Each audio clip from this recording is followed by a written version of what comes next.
मैं समझा था कि ये मलंग फकीर होगा, जैसा कि मज़ारात और बाजारों में आम नजर आते हैं, लेकिन नहीं मालूम था कि इन बोरिया नशीनों के अंदर लाल जुड़े होते हैं। वो दुनिया की दौलत से ज्यादा कीमती दौलत पा चुके होते हैं। उनके नफ्स मुतमिन होते हैं और वो चाहते हैं कि दुनिया उन्हें हकीर जाने। गदागर, मलंग, मैला कचैला, बदबूदार, गंदा, बेनमाजी, बेशरा समझे और वो मलामत कराते और अपने नफ्स को लताड़ते रहते हैं ताकि वो नफ्स कभी अंगड़ाई न ले सके, जो उनके रब के सामने उन्हें झुकने नहीं देता, जो उन्हें सजदों से उठाने का मौजब बनता है, जो यार के ख्याल को रोनता और गड़बड़ करता है। इब्लीस इंसान के अंदर भी रहता है और बाहर भी। उसे अपने साथ रखने में इंसान का अपना दोष भी होता है। हम अपनी सारी बुराइयां शैतान के खाते में डाल देते हैं और फिर कहते हैं कि हम तो बहक गए। मैं आज तक नहीं समझ पाया कि इंसान अगर शैतान के आगे इतना बेबस है तो फिर उसे अशरफुल मखलूकात क्यों कहा जाता है। ये तो अल्लाह की एहसन तरीन तख्लीक है। यही हक बात है तो फिर हम ये क्यों नहीं समझ पाते कि हम खुद शैतान को अपना वली बनाते हैं। हमारे अंदर हवस पैदा होती है तो शैतान तखरीब के रास्ते दिखाता है। इंसान चाहे तो वो अच्छा ही बना रहे तो शैतान उसको बड़ी मुश्किल में अपने रास्ते पर डाल पाता है। वरना जो अपने नफ्स पर काबू पाना सीख लेता है वो अपने अंदर की जबलत की वजह से तो गुमराह होता है, शैतान के हाथों लाचार नहीं होता। इंसान अकली तौर पर शैतान से ज्यादा ताकतवर है। ये बात तो शैतान का पुजारी मेरा पिता गुरु भी कहा करता था। बब्बर पुत्र, असल ताकत हम हैं। कोई शक्ति इंसान से महान नहीं हो सकती, मगर इल्म के विचार ऐसे हैं कि उनसे उन शक्तियों के साथ मिलकर ज्ञान पाना पड़ता है। मैं नौजवान था इसलिए इल्म तो सीख गया, मगर कभी इसके फलसफे में पढ़कर अपने दिमाग को उलझनों में नहीं डालता था, सकीमें नहीं लड़ाता था।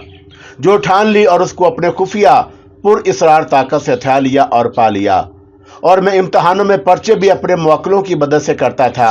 अपने दोस्तों को झूठ मूठ के मंत्र बताता कि वो ये पढ़ेंगे तो उनके पर्चे भी अच्छे हो जाएंगे, और फिर मैं अपने मुवक्किलों की मदद से उनको बूटी लगवाता और इस तरह दोस्त मुझे ज्ञानी बाबा कहते थे।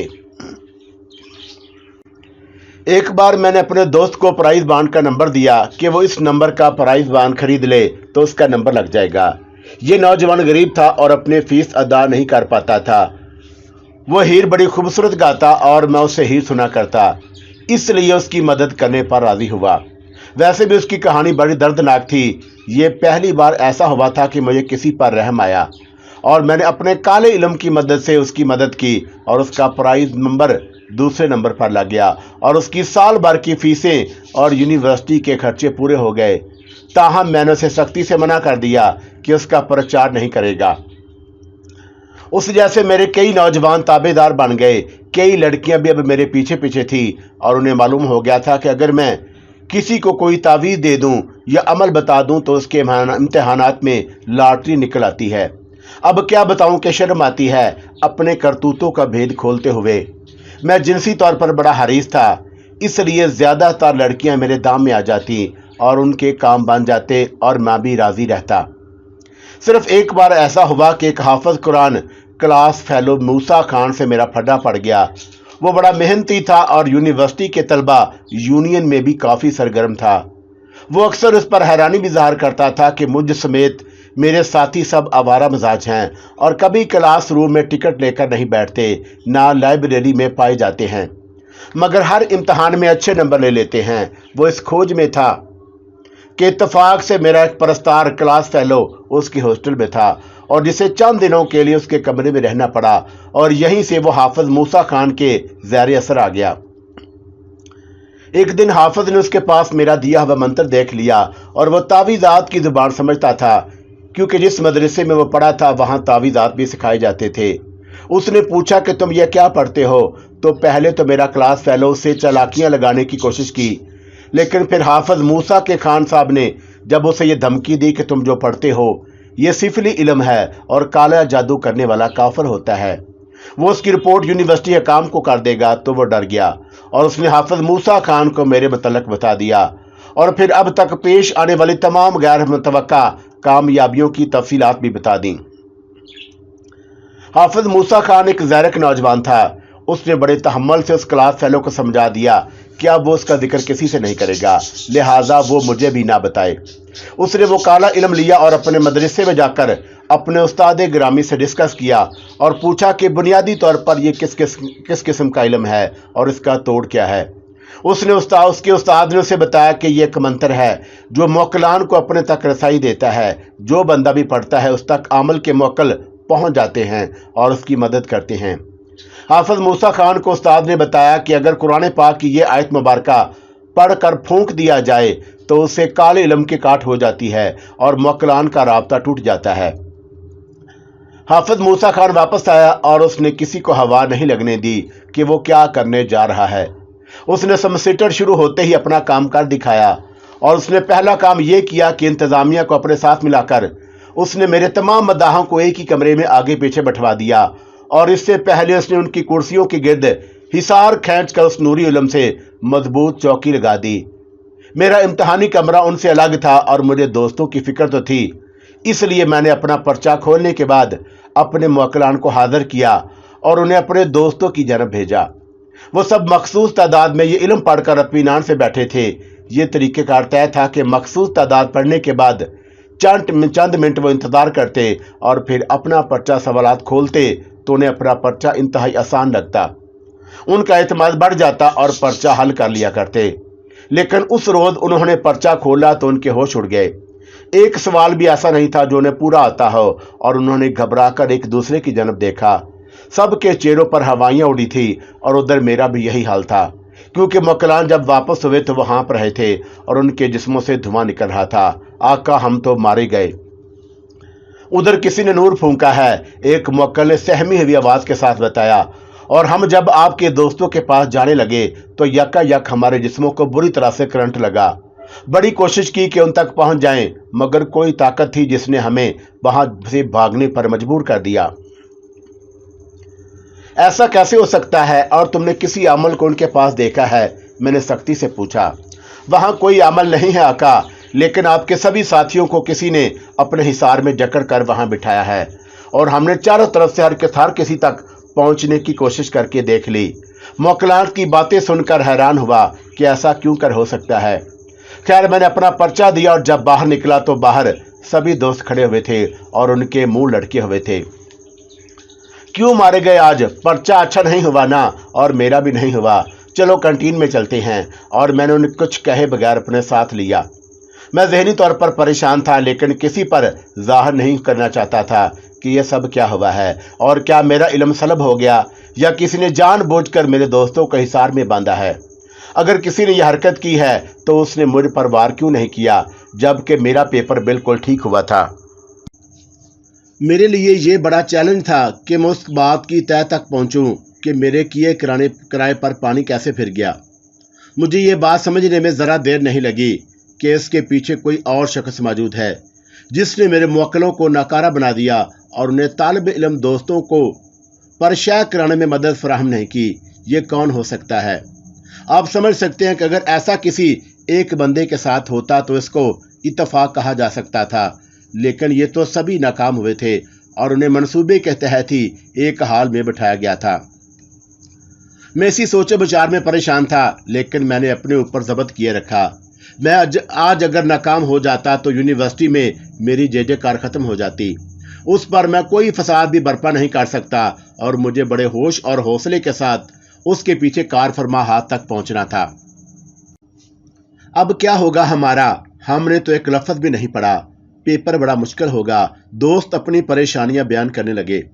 वो मेरी मजलिस और सोहबत में रह रहकर इस कदर लापरवाह और नालायक हो चुके थे कि उम्मीद थी कि अगर दूसरे पेपर में भी उनके साथ यही कुछ हुआ तो वो मारे जाएंगे। फेल होने पर जाहिर है कि उन पर बड़ा दबाव आता। उस्ताद, आपका पर्चा कैसे हुआ है? और एक दोस्त ने बड़े मैनेखेज अंदाज में पूछा। मेरा पर्चा तो ठीक हुआ था, इसलिए मैंने साफ साफ बता दिया। मेरा पर्चा तो ठीक हुआ है, लेकिन तुम लोगों के साथ क्या हुआ ये बात समझ में नहीं आ रही।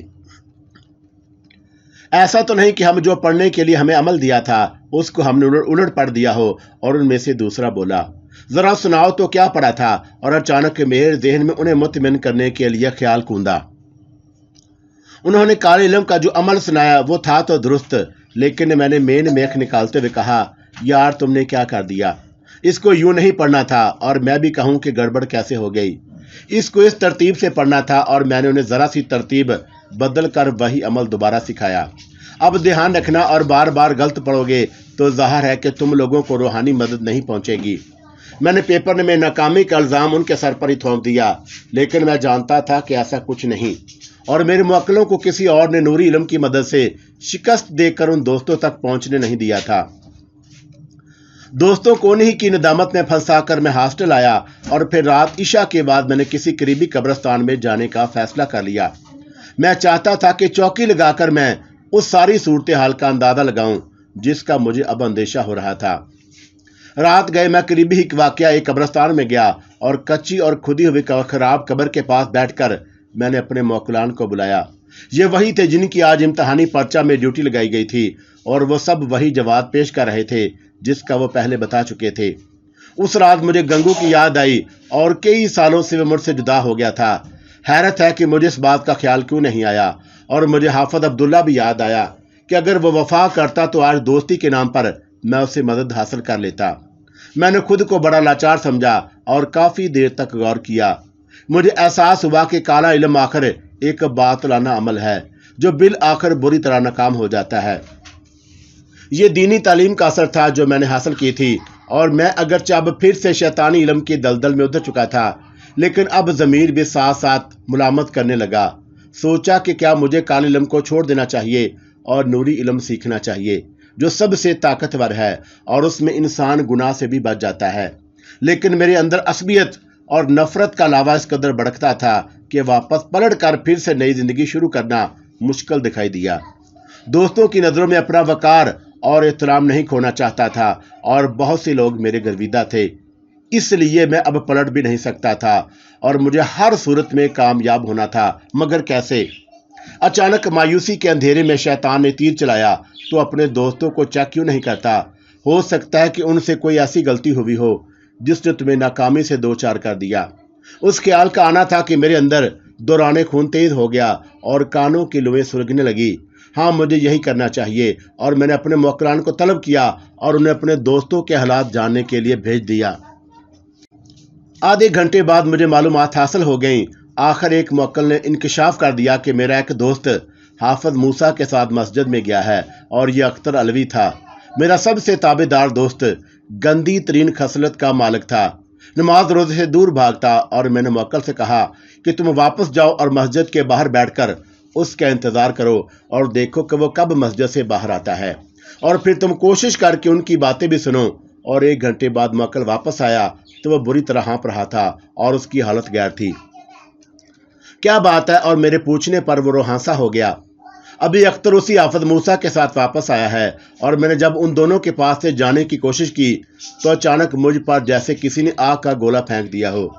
मैं बड़ी मुश्किल से बचकर आप तक पहुंचा हूं सरकार।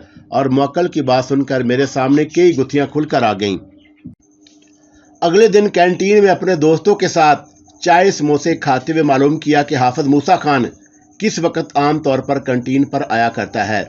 वो नमाज असर और नमाज मगरब के दरमियान ही आता था, लेकिन इस दिन वो नहीं आया, और मुझे बड़ा तैश आया कि वो क्यों नहीं आया। मैंने मुवक्किलान को भेजकर उसकी जासूसी कराई तो मालूम हुआ कि वो मदरसे में अपने उस्ताद के पास गया हुआ है। ज़ाहिर है कि वो स्टोव में लग गया था, और उसे अंदाज़ा हो गया था कि नूरी इल्म की मदद के बगैर वो हमारी काली दुनिया के राब्तों को ख़त्म नहीं कर पाएगा। इसलिए वो अपने उस्ताद के पास जाकर यकीनी तौर पर मज़ीद रहनुमाई ले रहा था। वो बहुत बड़ा ख़तरा था, और मैं उसका ज़्यादा इंतज़ार नहीं कर सकता। वो शाम को वापस आया तो एक और ख्याल ने मुझे भड़का दिया, और मैं चौंक उठा। रात को तो वो मेस में खाने आएगा, और मैं फौरी तौर पर मैंने मेस का जायज़ा लिया और एक बेरे को अपने हिसार में लेकर उसको अपना मामूल बनाने का फैसला कर लिया। शैतान की दुनिया में बहुत से ओछे हथकंडे इस्तेमाल होते हैं शाहद भाई, और ऐसे लोग भी आम मिल जाते हैं जो अपने आसूदगी के लिए गलत कामों पर आमादा रहते हैं। उनमें से जो वहमों में पड़ते हैं वो काफ़ी कमज़ोर दिमाग और दिल के मालिक होते हैं। उस रात मैस में खाने में खीर भी शामिल थी। हाफिज मूसा खान जब खाना खाने आया तो बाद में उसे मीठी खीर भी खाने को दी गई, और उस खीर में पहले ही मैंने मसान शामिल कर दिया था। इतना काम मैंने खुद किया था, बाकी का काम मेरे मुवक्किल ने किया। جب بیرا مسان والی کھیر لے کر وہاں حال میں گیا تو موکل نے اس کو وہی پیالی حافظ موسیٰ خان تک پہنچانے کے لیے اس کے ذہن پر قبضہ کر لیا۔ میں کن اکھیوں سے دیکھتا رہا اور کھیر حافظ موسیٰ خان نے اطمینان سے کھا لی، اور بعد میں اس نے دونوں ہاتھ اٹھا کر رب کریم سے دعا بھی کی، اور جس نے اس کی عمدہ کھانا کھانے کی توفیق عطا کی تھی۔ میں دل ہی دل میں ہنس پڑا، اور میں تو ایک فاسق تھا، اور مجھے کسی نیک کام اور اس کی دعا سے کیا غرض تھی۔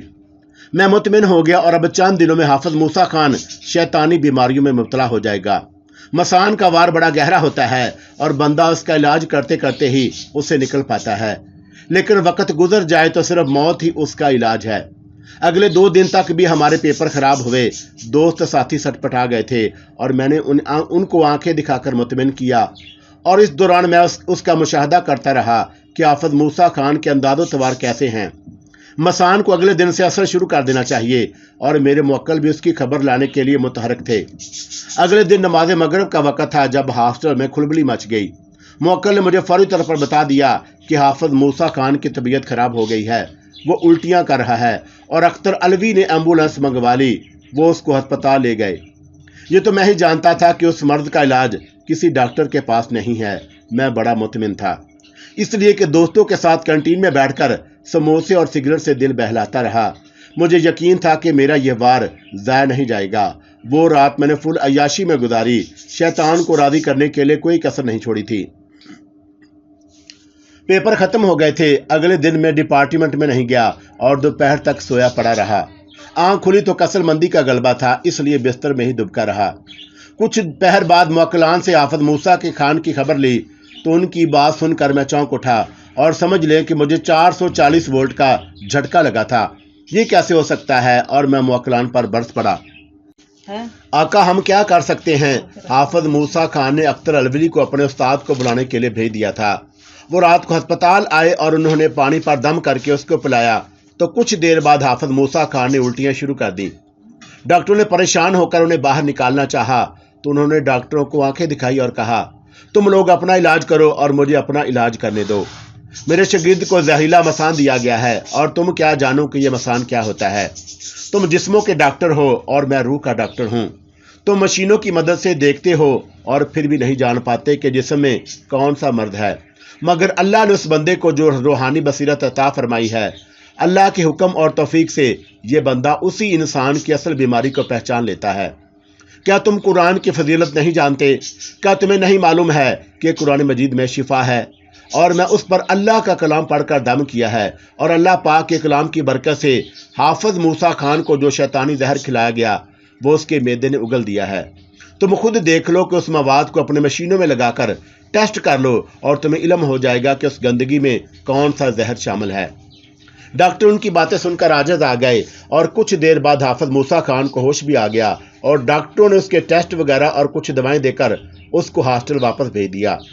وہ نماز فجر پڑھنے مسجد میں بھی گیا تھا، اور ہم نے سنا ہے کہ اختر علوی اپنے ساتھیوں سے کہہ رہا تھا، حافظ موسیٰ خان کے استاد نے بتایا ہے کہ اس پر کسی نے جادو کر کے مسان کھلایا ہے۔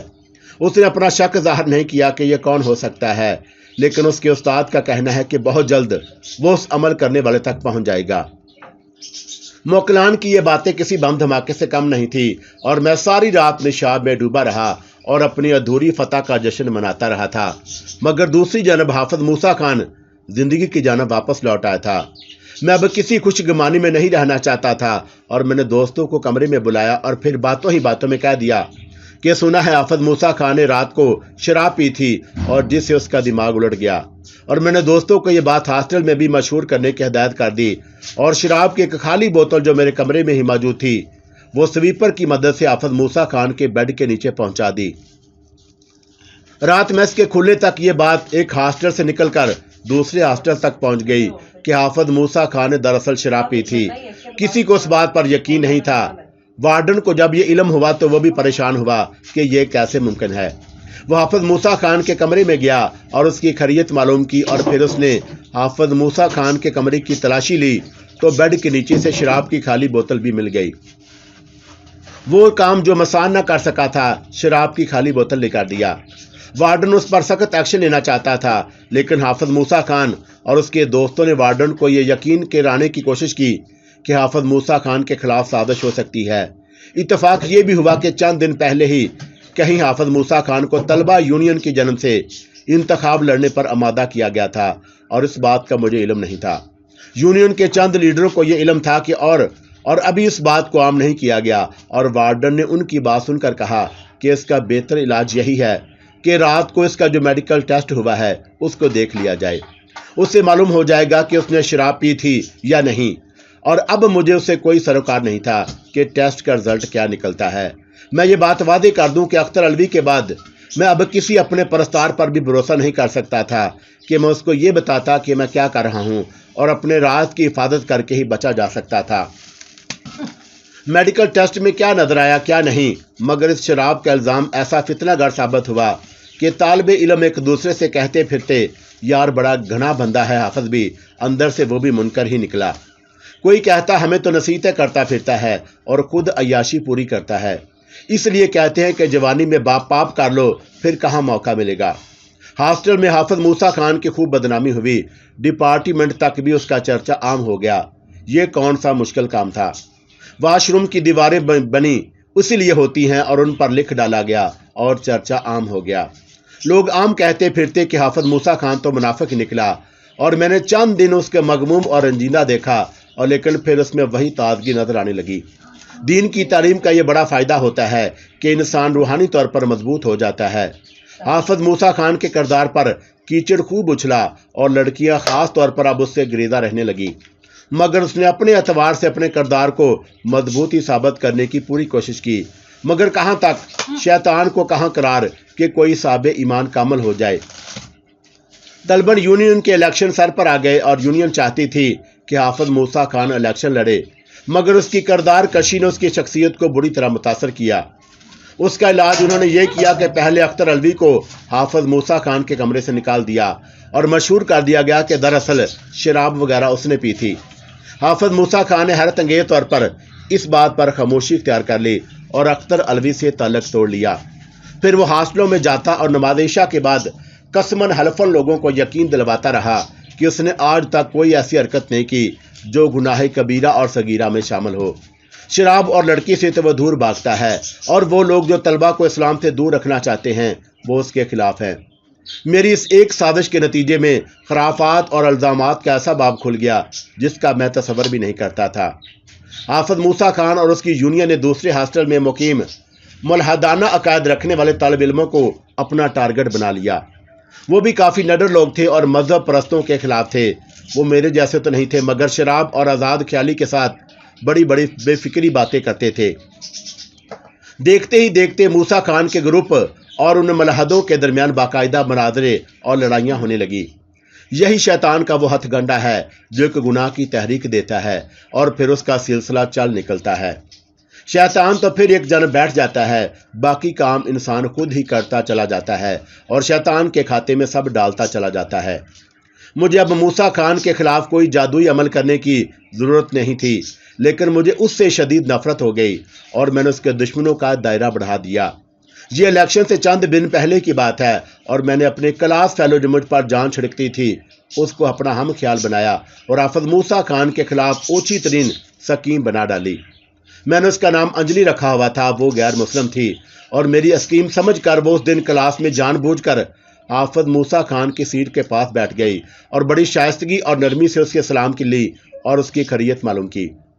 کلاس فیلو ہونے کے ناطے اس میں کوئی عجیب بات نہیں تھی اور حافظ موسیٰ خان کے ساتھ والی سیٹ پر پہلے لڑکیاں بھی بیٹھ جایا کرتی تھی، لیکن شراب والے واقعے کے بعد وہ اسے دور ہی رہتی اور بات چیت بھی نہ ہونے کے برابر کرتی۔